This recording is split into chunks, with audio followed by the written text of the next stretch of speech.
Bonjour, bienvenue sur la chaîne YouTube du groupe IGF. Nouvelle vidéo sur PrestaShop, sur ses fonctions destinées évidemment à sa fonction principale, c'est-à-dire vendre du produit. Alors avant d'aller voir exactement comment on crée un nouveau produit dans le logiciel, on va déjà voir quelques petits réglages qu'il est nécessaire de faire et, car sinon vous allez avoir des soucis au niveau des langues. Donc vous allez dans localisation. Alors mon menu est ici, il est peut-être sur la barre latérale. Si vous voulez changer ça, admin, mes préférences. Et là-dedans, vous pouvez donc changer l'orientation du menu. Donc je vous conseille de le mettre en haut, c'est beaucoup plus pratique. Parce que lorsqu'il est sur le côté, suivant la taille de votre écran, ça va vous masquer une partie des éléments que vous souhaitez modifier et vous risquez de trouver ça un peu pénible. Donc une fois que vous avez votre menu en haut, vous allez dans localisation, deux fois localisation d'ailleurs, et vous vérifiez bien en bas que vous avez comme langue par défaut le français. Il y a de grandes chances qu'il soit sur anglais, car c'est son réglage de base. Et ça, c'est très ennuyeux parce que il va vous falloir, à chaque fois que vous allez saisir un champ, eh bien, le mettre sur français, car il ne le sera pas par défaut. Donc voilà, une fois que ça c'est fait, vous enregistrez. Oui, j'enregistre. Voilà. C'est fait et vous retournez dans localisation, langue. Et dans langue, ici vous voyez, moi je l'ai déjà fait, hein, mais vous décochez l'anglais de façon à ne plus avoir besoin de sélectionner le français à chaque fois. Une fois que vous avez fait ça, vous pouvez aller créer vos premiers produits. Donc dans catalogue, je vais dans produits, ou alors accès rapide, new product, peu importe. Et ici, je vais pouvoir créer un nouveau produit en cliquant sur Add New Product.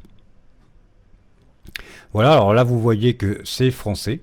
Si je n'avais pas fait le réglage que je viens de vous montrer, il faut à chaque fois aller sélectionner français ici, car il serait positionné sur anglais de base. Alors une fois que c'est fait, on va saisir le nom de notre premier produit. Enfin, en ce qui nous concerne, on n'en mettra qu'un seul, hein, ça suffit. Et je vais dire que c'est une robe à fleurs. Donc je rentre dans le champ et je tape robe à fleurs. Je ne sais pas si on dit comme ça ou si on dit robe fleurie, enfin bon, peu importe. Je vais taper une référence. Bon, je tape une référence bidon. Évidemment, vous tapez la référence exacte. On a deux types de barcodes, soit le AN13, soit l'UPC. Tout dépend de celui que vous utilisez, mais il y a quand même de grandes chances que ce soit celui-ci que votre enseigne utilisera, puisque c'est celui qui est particulièrement conseillé en Europe. Alors on le laisse activer pour qu'il apparaisse sur le site. Sa visibilité, on la veut partout. Il est disponible à la vente. C'est un produit neuf. Et ici, je vais pouvoir mettre mes spécifications que j'ai stockées dans un document Word en ce qui me concerne. Donc, je copie sa description. Je la colle. Hop. CTRL-C, CTRL-V hein, pour coller, je vous le rappelle. Je peux changer évidemment des choses dans la mise en page de mon texte, notamment la couleur de police. Je prends un orange, voilà. Je vais dire que c'est le texte, la couleur du texte que je veux changer. Je pourrais également mettre des éléments en gras. Voilà. Et je vais ensuite mettre la description longue. Alors, description longue que je vais remettre en forme rapidement là, parce que sinon, il va me mettre ça dans un gros pâté.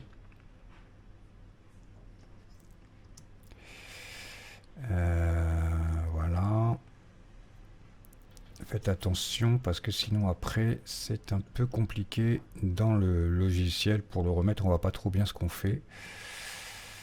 Hop. Ouais, quelque chose comme ça. Là j'ai les bordures. En fait je l'ai copié sur un site, donc c'est pour ça que ma présentation n'est pas top. Hop. Voilà. Voilà, bon, la référence de l'article, elle était là. Hein, moi, j'ai mis n'importe quoi, mais bon, évidemment. Voilà. Je copie. Je retourne coller ma description. Voilà. Ok, c'est pas mal. Alors là encore, je peux évidemment mettre des choses en gras. Notamment tout ce qui est titre de partie. Bon, etc. Hein, je ne vais pas tous le faire, mais évidemment, c'est ce que vous feriez si vous aviez à le faire. Les tags, c'est les mots-clés. Donc, si je veux ajouter un tag, je vais l'écrire. Donc, je vais mettre robe. Et pour le valider, je mets une virgule. Bim. Et vous voyez qu'il est passé ici. Et puis, je peux en mettre d'autres. J'en sais rien, moi, mode féminine. Histoire de vous en montrer un second. Et pareil, pour le valider, je mets une virgule. Enregistrer et rester pour pouvoir continuer. Ok, donc ensuite, je vais passer au prix. Alors, le prix, il me demande d'abord son prix que je l'ai... combien je l'ai payé, donc je vais dire que je l'ai payé 15 €. Le montant hors taxe que va payer le client, donc c'est 28,32. 28,32. Voilà. La règle de taxe, c'est 20%, donc il me l'a correctement mis à 33,98 €. Et si je vais voir dans mon document, c'est 33,99 €. Bon. Parce que j'ai pas exactement mis le prix hors taxe au niveau des décimales, donc j'ai un petit... comment ça s'appelle, un petit centime de différence, ce qui n'est pas très grave pour notre démonstration. Le prix unitaire, ça vous le changez si c'est un pack de lait par exemple, donc vous allez avoir le montant du pack de lait et évidemment vous devrez ici indiquer combien vaut un seul litre de lait, puisque vous savez que la loi oblige à vendre au détail. Mais là, en l'occurrence, il s'agit d'une robe, dont je vais laisser vide. J'ai pas besoin de renseigner ces éléments. Voilà, c'est bon. Je passe au CO. Alors le CO, c'est tout ce qui va être renseignement pour pouvoir trouver le produit. Donc, robe été à fleurs, voilà. Métadescription, vous pouvez là encore mettre une description robe d'été à fleurs. Bon, alors évidemment, on ne rappellera jamais assez que il faut suivre les règles du SEO, c'est-à-dire utiliser des mots-clés qui vont être susceptibles d'être recherchés évidemment par les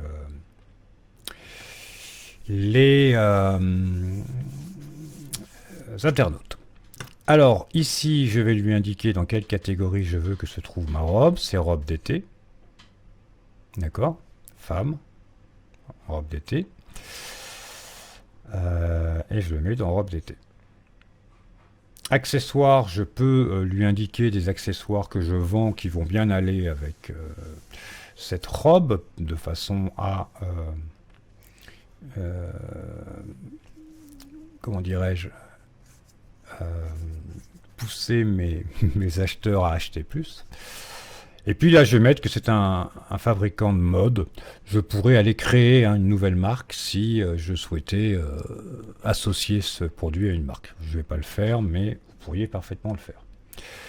Ensuite, on a le transport. Donc là, ici, je peux mettre la, la, le- les dimensions, je vais y arriver, de mon paquet final, son poids, son volume. Mais surtout, je vais pouvoir mettre combien eh bien, il va falloir payer pour pouvoir se le faire envoyer. Donc ici, c'est 4 euros. Voilà, je peux choisir mes prestataires. Si je ne choisis pas mes prestataires, bon là je vais les choisir, hein, on va dire que c'est lui, voilà, ajouter. Si je ne les choisis pas, eh bien il va choisir les prestataires par défaut du site. Donc voilà, ma mise à jour est réussie. Je passe aux déclinaisons. Alors qu'est-ce que sont les déclinaisons? On va le voir en cliquant sur Product Combination Generator. Vous perdrez oui, bah oui. Et ici, je vais pouvoir indiquer des déclinaisons sur mon produit. Donc mon produit, il est proposé en taille S, je le sélectionne, je mets ajouter, en taille M, ajouter, en taille L, ajouter. Ici, le prix TTC, il est le même, quel que soit le type de produit. Et on me le demande en TTC. C'est 33,98, donc 33,98. Oula, j'ai mon doigt qui a ripé. 33,98. Bon, je vais y arriver. J'efface tout. 33,98. Mais c'est parce que je fais une dyslexie, voyez-vous, 98. Alors normalement, il n'y a pas de problème pour mettre le prix, c'est juste que j'ai mon micro pour ne rien vous cacher devant le nez, et donc je ne vois pas forcément ce que je fais.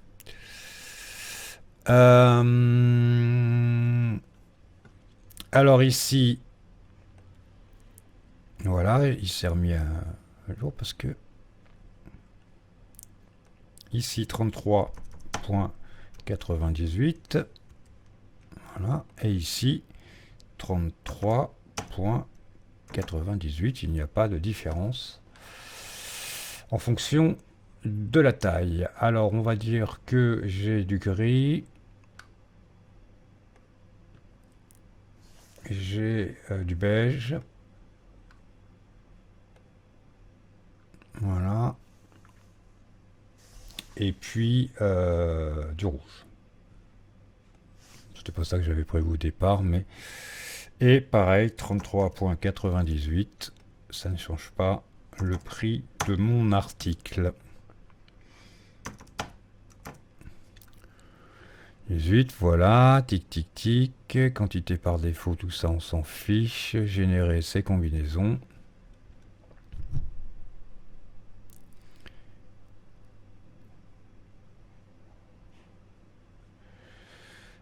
Voilà. Alors le problème c'est que ça m'a changé mes prix. Alors, c'est un peu ennuyeux. Pourquoi ça m'a changé mon prix? Impact de prix, aucun. Voilà.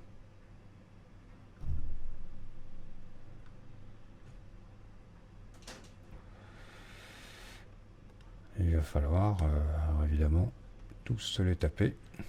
J'ai pas fait attention quand j'ai créé mes prix, donc du coup, impact on price, aucun. Et on va enregistrer et en rester là, même si effectivement il faudrait faire attention lorsque l'on crée ces modifications, de ne pas faire un impact sur le prix. Bon, moi, je l'ai fait, bon c'est pas grave, on va le laisser. Quantité, c'est mes quantités en stock, donc j'en ai 20 à chaque fois.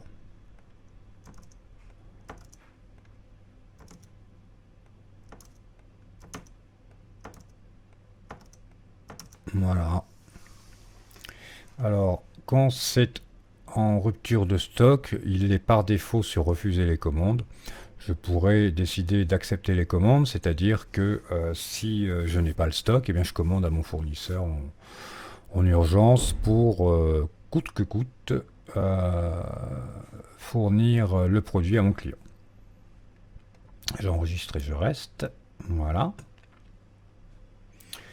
Je vais pouvoir mettre ici dans Images les images de mon produit. Je vais sur Add File. Alors moi je les avais mis sur mon bureau. Hop. Produit Presta. Voilà. Et je crois que je voulais commencer par celle-là.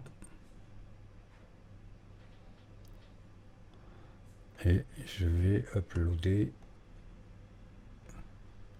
toutes mes photos.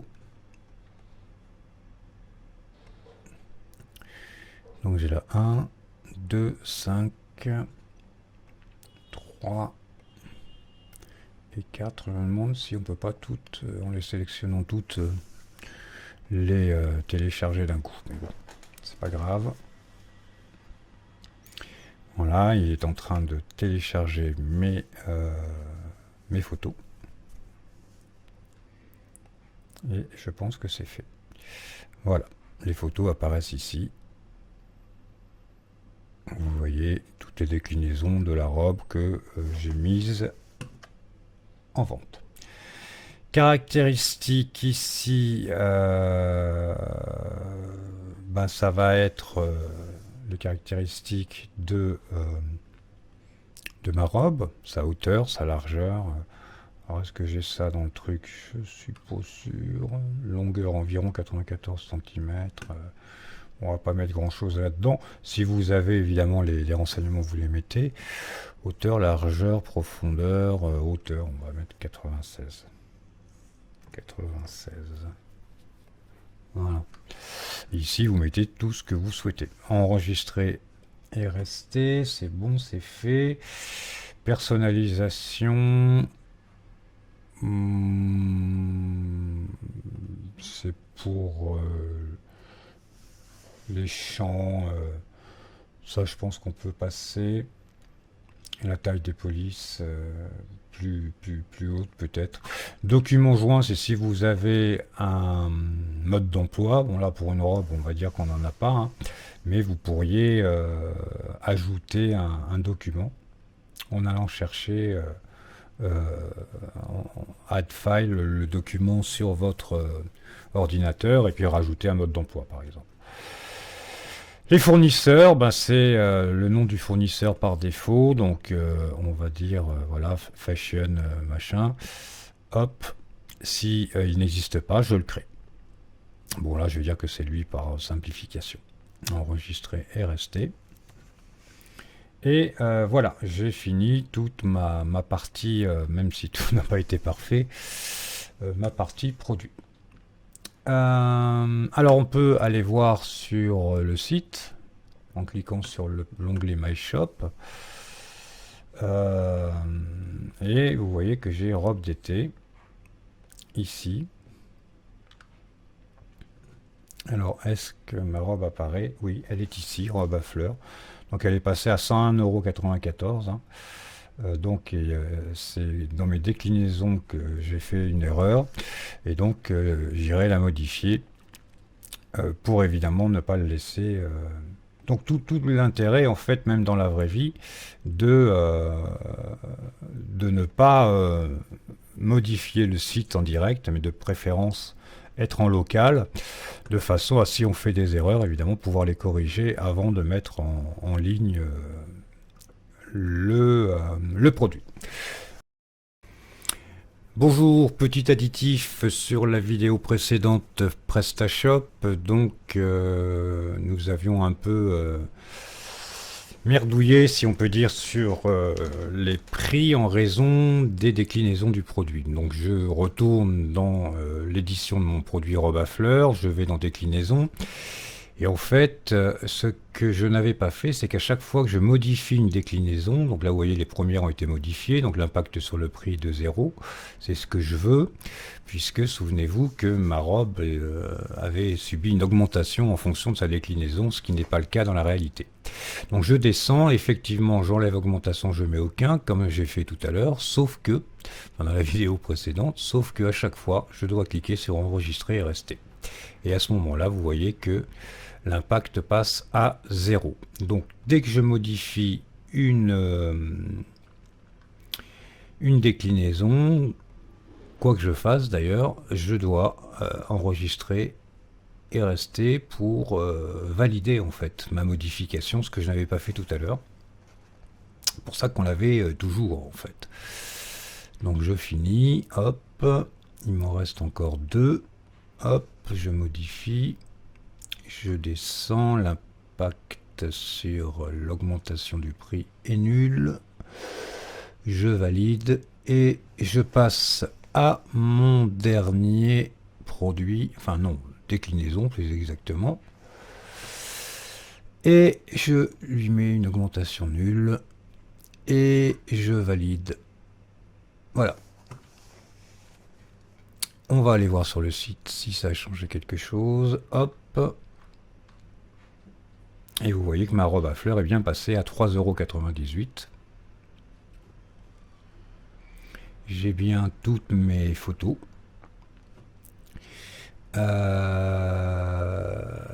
Robe avec magnifique dentelle et partie transparente. Ça, vous voyez que c'était bien ce que j'avais mis sur ma description. J'ai bien mes 3 tailles, S, M, L. J'ai bien mes 3 couleurs, ici. Tout est rentré dans l'ordre. Voilà, à plus tard sur la chaîne YouTube du groupe IGF. Bye bye.